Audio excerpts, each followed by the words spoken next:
When I got a raise, my brother demanded half my salary, saying, "You promised to share your future."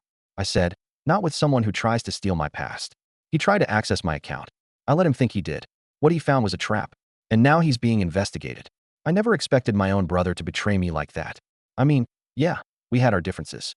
We weren't exactly close, but I always thought, at the very least, we had something, some unspoken understanding that no matter what, we were still family. I was wrong. My name's Mitchell. I'm 34, work in finance, and I've spent my entire life cleaning up after other people, especially my younger brother, Damien. He and I grew up in a tiny, rundown apartment in the south side of Chicago. Our dad was around just long enough to knock our mom up twice before he decided he wasn't the family man type. My mother? She did her best. She worked 2 jobs, sometimes 3, just to keep us fed. She barely had time to sleep, let alone raise 2 boys on her own. So I stepped up. I didn't really have a choice. I was 6 when I learned how to make boxed mac and cheese because Damien wouldn't stop crying about being hungry. I was 10 when I figured out how to fake my mom's signature so he wouldn't get in trouble for missing homework assignments. By the time I was 15, I was working 2 part-time jobs while juggling school, just so we wouldn't have to go another winter without heat. Damien, on the other hand, never had to worry about anything. He was the baby, the golden boy. He got in trouble at school. Boys will be boys. He stole a kid's bike. He didn't mean any harm. He failed his classes. The teachers must not like him. It didn't take him long to figure out that if he messed up, someone would always be there to clean up the mess. And that someone was usually me. Fast forward to adulthood, and nothing changed. I went to college, busted my SS, and landed a job in finance. Damien drifted. He tried community college for a semester, dropped out.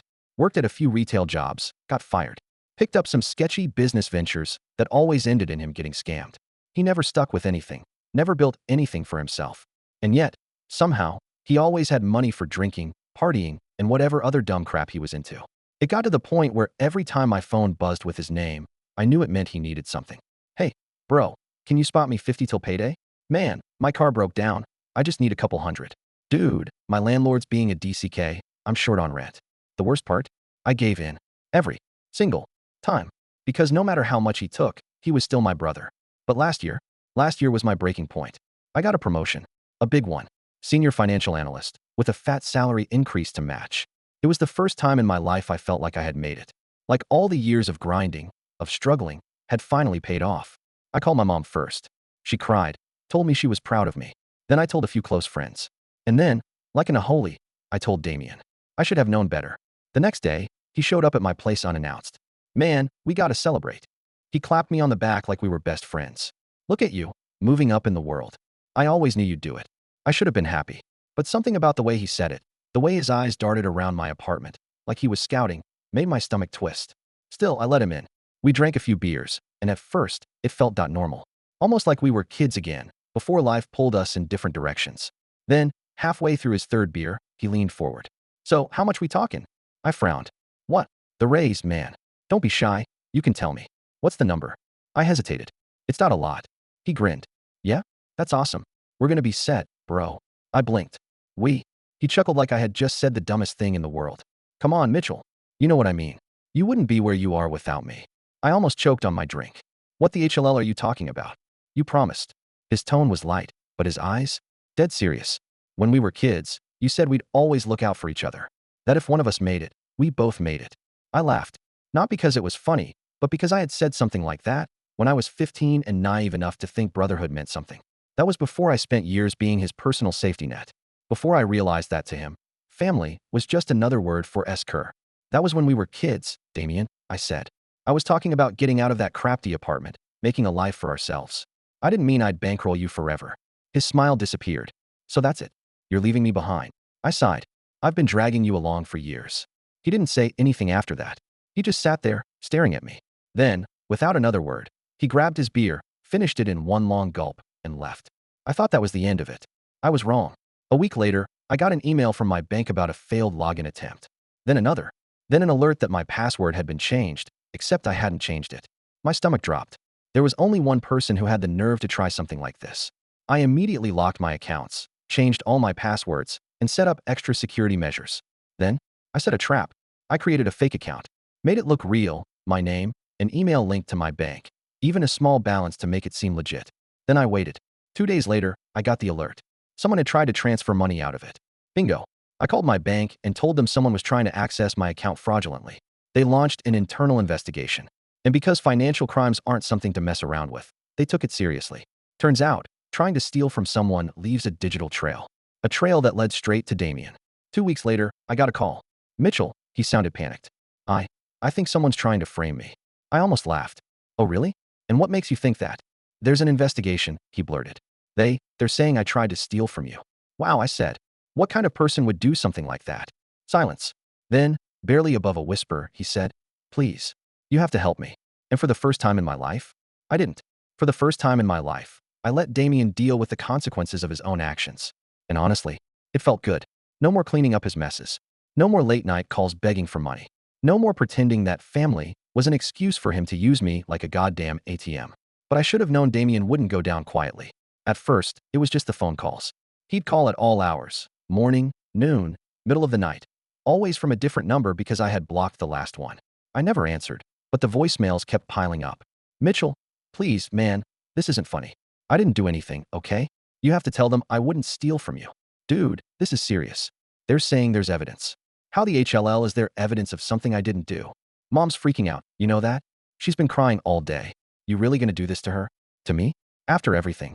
That last one almost got to me. But I reminded myself, he was the one who did this. Not me. Then the text started. First, it was the usual guilt tripping. Bro, I'm your brother. You really gonna let them do this to me? Then it turned into insults.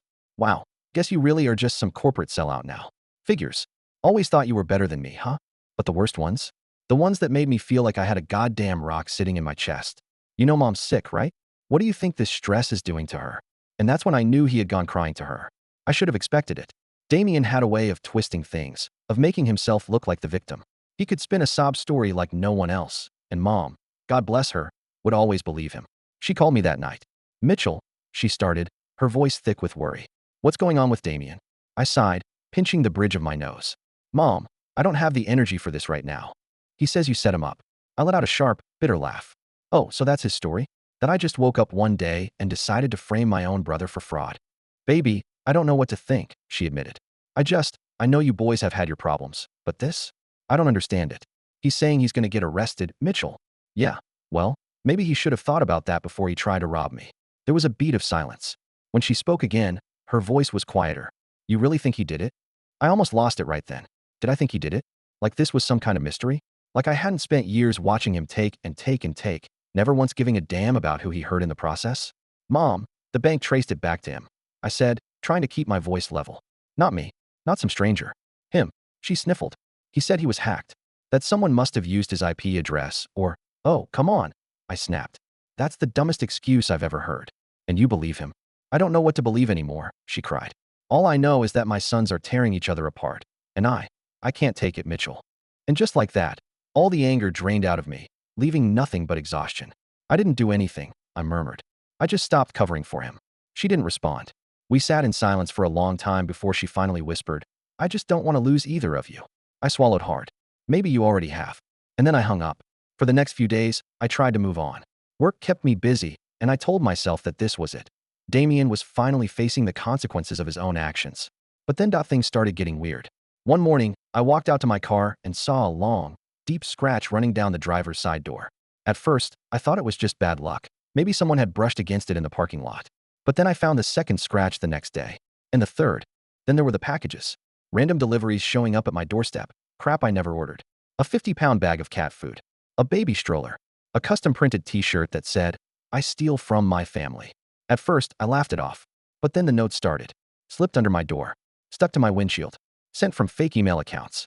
You think this is over? I'm just getting started. You took my future? Watch what I take from you. I knew it was him. He was pissed, desperate, and lashing out. But what I didn't know, what I couldn't have predicted, was just how far he was willing to go. And when I finally found out, I realized I had underestimated just how dangerous my own brother really was. I started sleeping with a baseball bat next to my bed. I told myself I was just being cautious, that I was overthinking things, but deep down, I knew better. Damien was unraveling. The scratches on my car turned into slashed tires. The prank deliveries escalated. Food orders I never placed. Taxis showing up to take me to places I never requested. And then the notes became more specific. One morning, I found an envelope taped to my front door. Inside was a single printed photo. Me, walking out of my office building the day before. On the back, written in thick black marker, "Still think you're safe?" That was the moment I stopped sleeping. I installed security cameras, changed my passwords, called my bank and double-checked that Damien hadn't somehow found another way in. I even considered calling the cops, but what could I say? Hey, my brother's being a DCK and might be stalking me? They'd laugh me off the phone. Besides, Damien was smart. He wasn't dumb enough to leave a clear trail. At least, that's what I thought. It happened on a Thursday night. I was sitting on my couch, trying to watch some mindless TV to take my mind off things, when my phone buzzed. Blocked number. I almost didn't answer. But something, some deep, nagging instinct, told me I should. I put it on speaker. Hello. For a second, all I heard was breathing. And then, Damien's voice. Low. Almost.com. Nice cameras. A slow, sickening chill crawled up my spine. I shot up from the couch and ran to my window, peering out into the dark street below. My heart hammered so hard I could hear it in my ears. You look nervous, he continued. Why? You got something to be nervous about, Mitch? Where are you? My own voice didn't sound like mine. Too tight, too forced. A dark chuckle. Close. I clenched my jaw, trying to keep my hands from shaking. You need to stop this crap, Damien. Whatever game you think you're playing, it's over. Oh, is it? He taunted. See, I don't think it is. I think you started this game. And I think it's only fair I finish it. By doing what? Stalking me? Slashing my tires? Grow the FCK up. Another chuckle, this one slower. More deliberate. Mitch. Brother, you still don't get it, do you? A pause. And then, you owe me. My fingers tightened around the phone. I don't owe you crap. You really believe that? His voice was colder now, empty of all the fake charm he used to get his way. You really think you get to just what? Cut me out? Leave me behind? After everything I did for you? I laughed, sharp and bitter. You didn't do anything for me, Damien. I spent my entire life carrying your SS. Silence. Then, softer, that's where you're wrong. A rustling sound. Like he was moving. I'll see you soon, he murmured. And then the line went dead. I barely slept that night. Every noise, every creak in my apartment, made my pulse jump. I checked the locks twice, then 3 times. I kept the baseball bat within arm's reach. By morning, I convinced myself I was overreacting. By night, I realized I wasn't. It was around 2 a.m. when I woke up to the sound of something outside my bedroom window. Scratch. Scratch. Not the wind. Not an animal. Something deliberate. I grabbed the bat and moved slowly toward the window, barely breathing. My apartment was on the 2nd floor. There was no fire escape, no easy way to climb up. But when I peeked through the blinds, my stomach flipped. A ladder, propped against the side of the building. And at the bottom, Damien. He was standing there in the dim glow of the streetlights, looking up at my window with that same eerie calmness in his expression. Like he was just waiting for me to open the window, to react, to panic. I didn't give him the satisfaction. Instead, I grabbed my phone and called the cops. By the time they arrived, Damien was gone. The ladder was still there, though. The officers took a report, but I could tell they weren't taking it seriously. Your brother's got a record? One of them asked. No, I admitted. The cop shrugged. Then it's just trespassing. Keep your doors locked and call us if he comes back. That was it. That was all they could do. I stood there in my doorway, watching them drive away, knowing that Damien wasn't done. And I was right, because 2 days later, I got fired. I walked into the office that morning, tired as HLL, but trying to push through. My boss, Alan, was already waiting for me near my desk. He didn't look happy. Mitchell, he said, need a word. I followed him into his office, confused. As soon as the door shut, he sighed and slid a folder across the desk. IT flagged something, he said. I opened the folder. My stomach dropped. Bank records, emails, transactions that weren't mine, but looked like mine. Large sums of money moving between accounts. Some of them overseas. All of it pointing to one thing, fraud. What the HLL is this? I whispered. Alan's expression was grim. You tell me. I didn't do this, I stammered. This isn't me. But as I flipped through the pages, I saw my own name. My work login. My IP address. And then, stapled to the last page, a printed email. Supposedly from me. An admission of guilt. Signed, Mitchell Carter. I shot out of my chair. This is bullcrap. Alan held up a hand. I believe you, Mitchell. But corporate's already looking into it. Right now, they don't see a reason to keep you on payroll while they investigate. My breath caught in my throat. Investigate. His lips pressed into a thin line. You're suspended. Effective immediately. I barely remembered walking out of that office. My ears were ringing, my hands shaking. Damien did this. He hacked me. Set me up. And now, I had nothing to lose.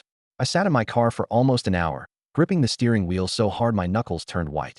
My mind was racing, my pulse pounding in my ears. Damien did this. He had taken things too far before, stealing, lying, manipulating. But this was calculated, deliberate.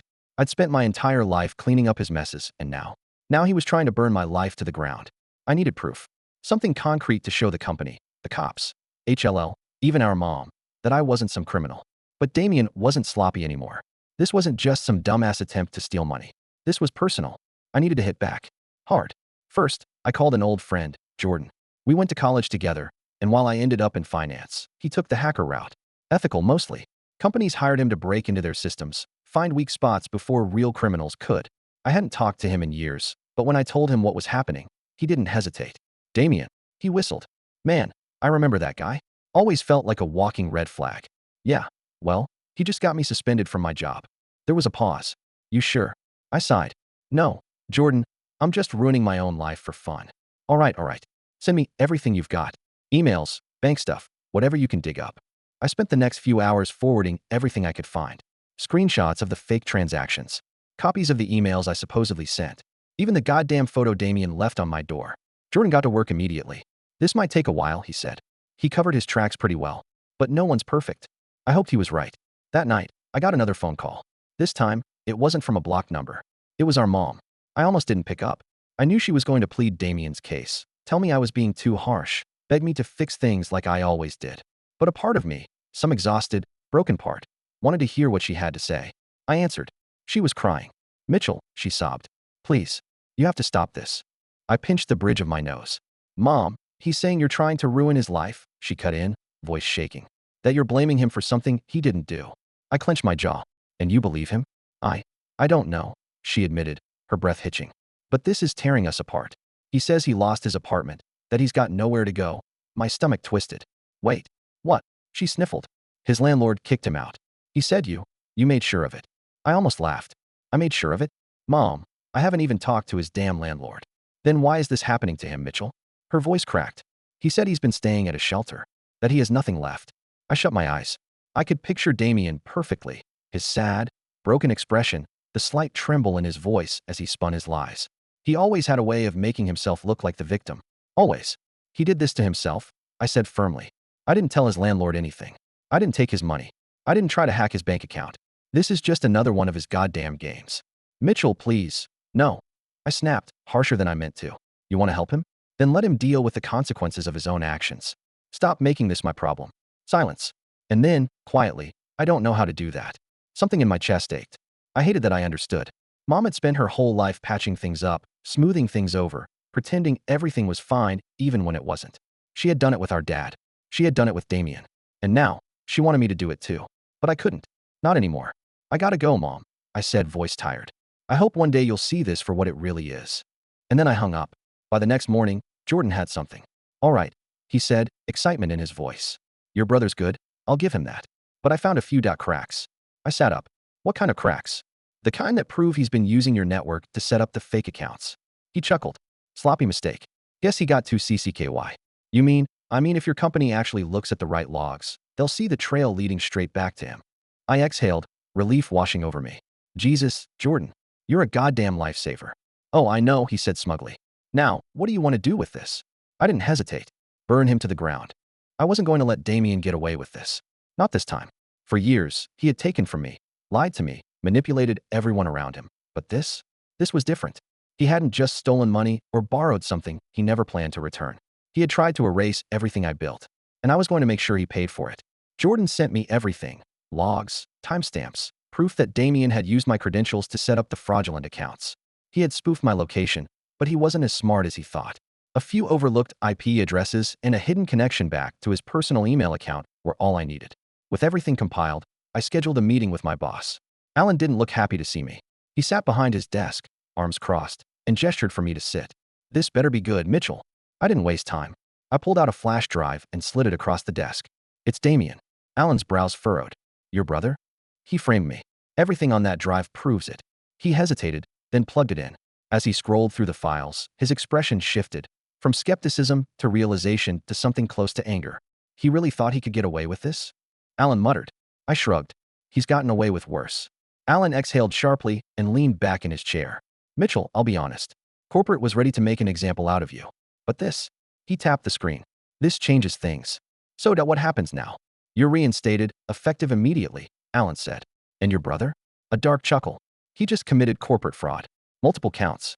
The company will press charges. For the first time in weeks, I felt something close to peace. It happened fast. A warrant was issued for Damien's arrest. Not for hacking into my personal accounts. That was hard to prove in court, but for the fraud he committed against my employer. Corporate fraud is a different beast. That's not just messing around. That's a felony. The best part? I didn't have to lift a finger. I found out through a news article, some small business crime column buried in the finance section. Local man arrested for fraud scheme against investment firm. No name listed, but I knew.